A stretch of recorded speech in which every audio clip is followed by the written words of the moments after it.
Hi, I'm Charlie. I'm Stevie. Who you gonna call? And welcome to Bad Movie Monday. We're going to be looking at Ghostbusters Answer the Call. We're just not going to look at just the original theatrical version. We've delved in and watched the extended cut with around 20 extra minutes. Yeah. So, what did you think of the movie initially and watching the Oh extended god, cut? initially it was quite a while ago we watched it, wasn't it? First time. 2016. Yeah. Which was what? 8 years ago? Yep. That's a long time ago. But yeah, I seem to remember that I enjoyed the film when we first watched it. And yeah, I enjoyed the film. Anyway, what about you? I enjoyed it on initial release. Growing up with Ghostbusters, Ghostbusters 2, so it was nice to see a Ghostbusters movie. The hatred was out for it before it even. As soon as the trailer dropped, and as soon as the announcement that it was an all-female Ghostbusters, Yeah, there was a lot of hate about that, wasn't there? there was, and it was. We've had people who didn't go and see it because of that. Or they've switched it off because they found it boring, and you go, well, watch it to the end, then make a judgment. If you're that passionate about how bad it is, watch it to the end. Yeah. I mean, I enjoyed it, but you always have the rose-tinted glasses. I never liked the cameos, except for Sigourney's. Yeah, Sigourney's was good. The rest I found jarring. I really did. And I hate to say it because I do like Bill Murray, and I thought Bill Murray's extended cameo, it really didn't work for me. No. And I love Bill Murray's movies, and we've recently just watched. I've rewatched. Yeah. Charlie watched Stripes for the first time, and we watched Caddyshack. Yeah. And a load of Wes Anderson movies. Oh yeah. So love Bill Murray, but this is paycheck movie. I've got to include Zombieland. We're shouting out to the movies we prefer. Are actually, yeah. So I wasn't happy with, and this is one of the reasons why I find it hard to say bad things, because there's a lot of trolling going onto the cast and a lot of hatred. Wasn't if you're that passionate about disliking it, just don't watch it. Yeah. And don't tell everybody you don't like it. I mean, we've done Bad Movie Monday because we want to see if we can actually say things that aren't positive. Yeah. It was our belief is that someone's going to be like the movie, and we don't want to change your opinion if you loathe the movie. Fair play to you. We don't loathe it, but we're going to just try and think what we think's wrong with it. Yeah. And I think one of the main things is the cameos. It is the cameos. Yeah, and jarring, very jarring. Very jarring, yeah. Yeah.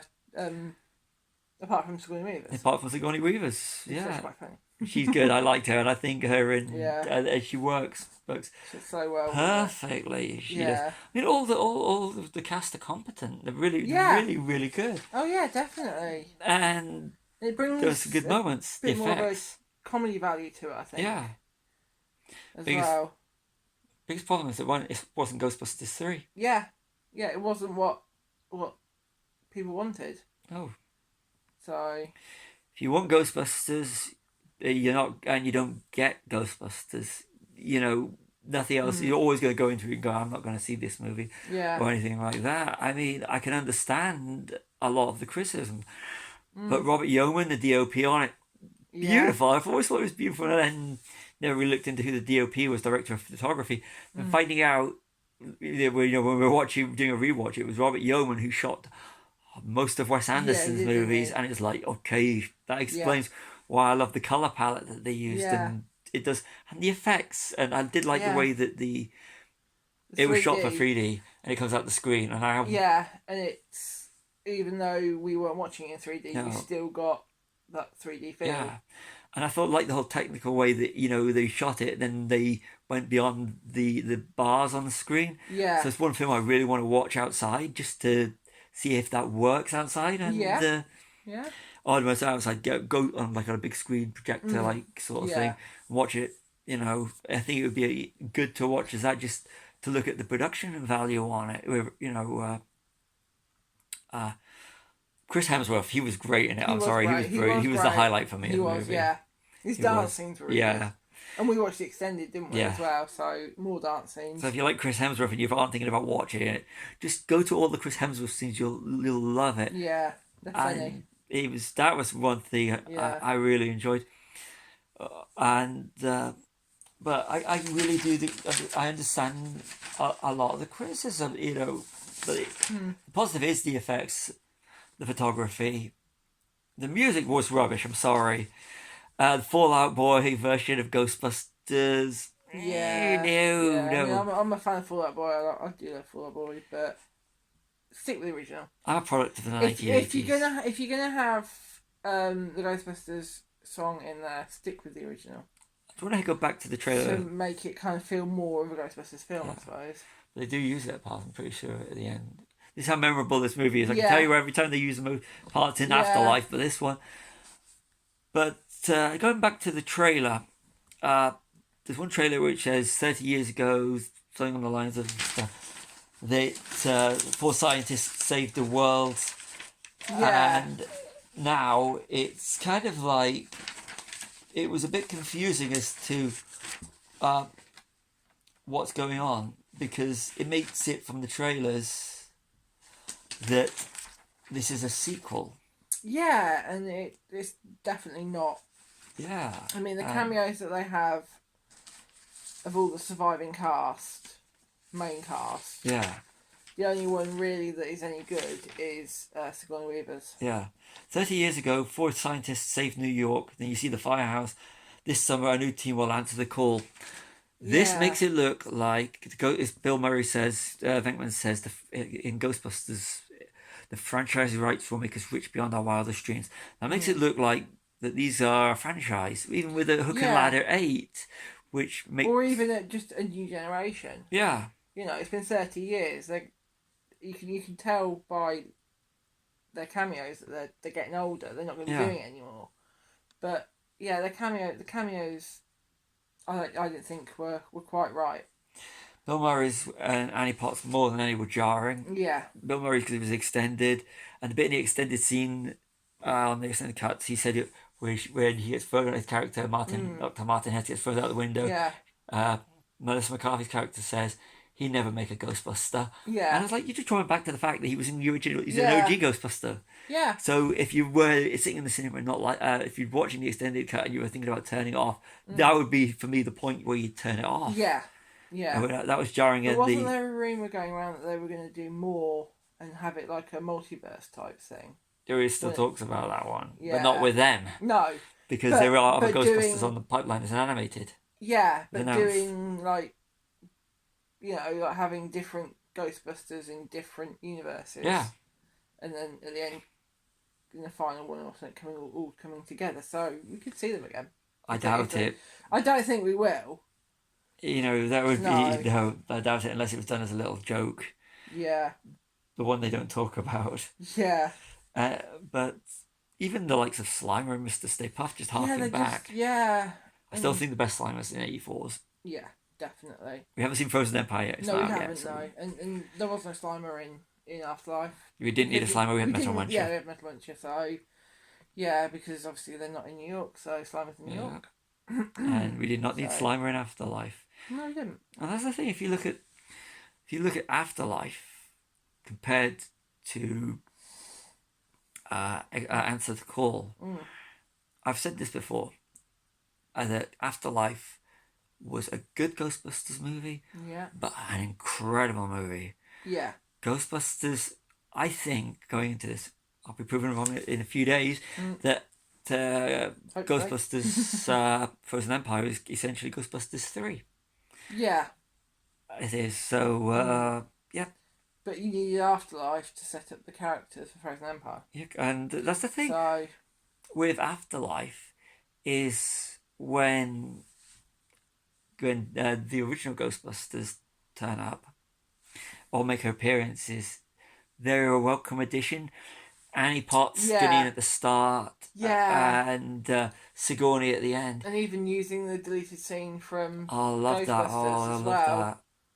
It didn't good, wasn't it? Yeah, it was really good. But it didn't overpower the movie. No, I found that with Afterlife, Afterlife. Yeah. The OGs aided the story, but they weren't. Wow, that's Dan Aykroyd, Bill Murray, Harold Ramis,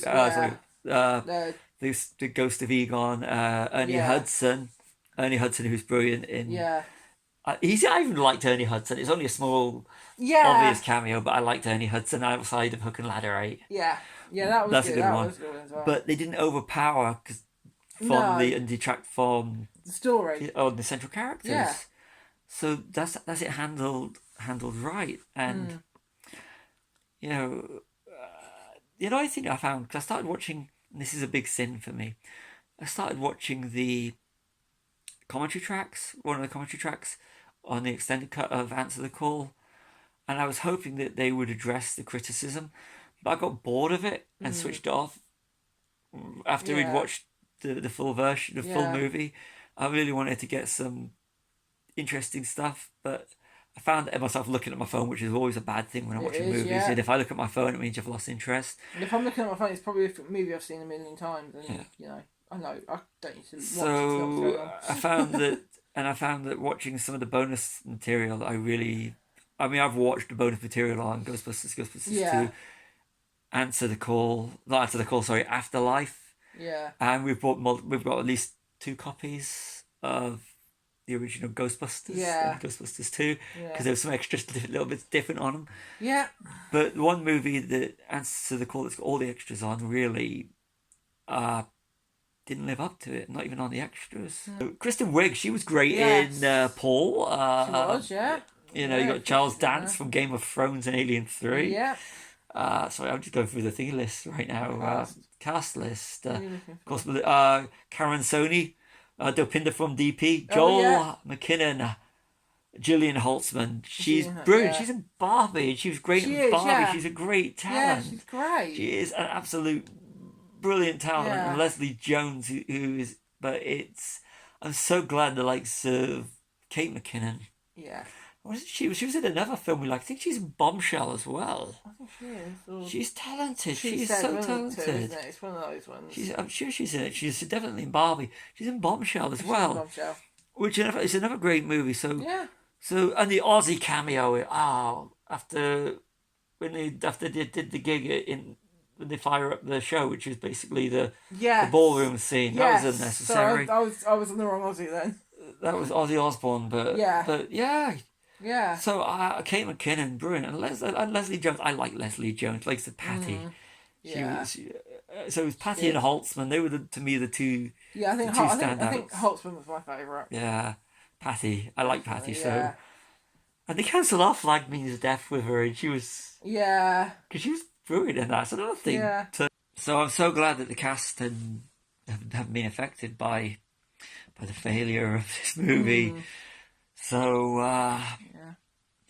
it's not as bad as people say. It didn't deserve all the hatred. If you didn't like it, don't watch it. Yeah, and a lot of hatred was out before it was even out. Yeah, which is wrong. You should never judge it by trailer. Same with Madam Web. Yeah, everybody decided they hated it before it came out. It was actually an all right movie, not brilliant. I really enjoyed it.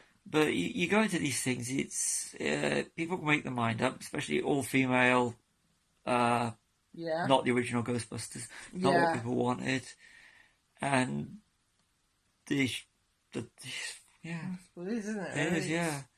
It was an alright movie. It wasn't brilliant. I can see where all the criticism's coming from. It's not a bad movie. It's not a great movie. I mean, admittedly, I did look at it with rose-tinted glasses for a long time. Yeah. But watching it really, especially the extended cut after watching Afterlife, it's one to check out as a curiosity piece. Yes, definitely.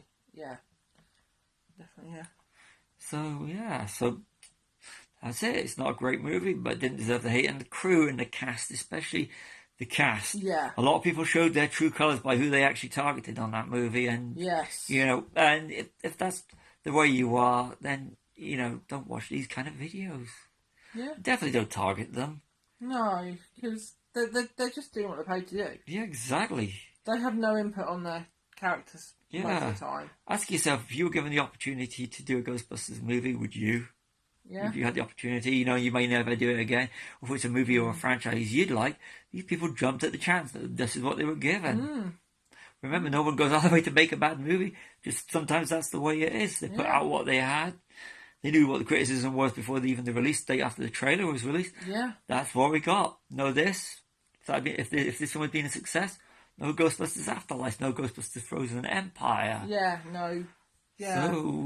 So if you want to get a win on this movie, that's it. We got Afterlife because this film tanked and was mediocre. So we got, so like I said, Ghostbusters Frozen Empire, which isn't out yet. So watch a review when that comes up. That'll be at what? It'll be up as soon as we've seen the movie. About a week. So as a record, Yeah. So less than a week after this is actually uploaded. Yeah, definitely. I'd probably be out by the time you've watched this. Yeah. So that's it. So I'm going to say my opinion first. This time, usually do it. It's enjoyable, not brilliant, and just a mediocre Ghostbusters movie. You? I agree with you, actually. Yeah, it's enjoyable. It's funny as well. It's got a bit more of a comedy value to it, I think. But yeah, it's an okay film. So what was your highlight? I don't really know. Chris Hemsworth dancing.